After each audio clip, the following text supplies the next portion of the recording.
प्यार से, दयार से ताल्लुक रखने वाले एक शायर से गुजारिश की जाए जिसे पूरा शहर नदी इरफान नदीम के नाम से जानता है। आपसे गुजारिश है जोरदार तालियों से इस्तकबाल फरमाएं।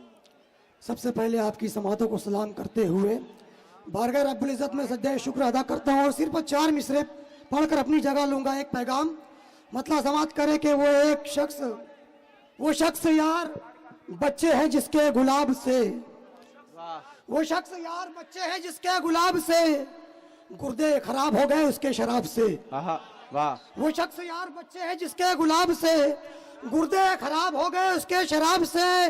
और ये जिंदगी खुदा की अमानत है दोस्तों, इसको बचा के रखना नशे के अजाब से। वाह वाह वाह वाह वाह, बहुत अच्छा।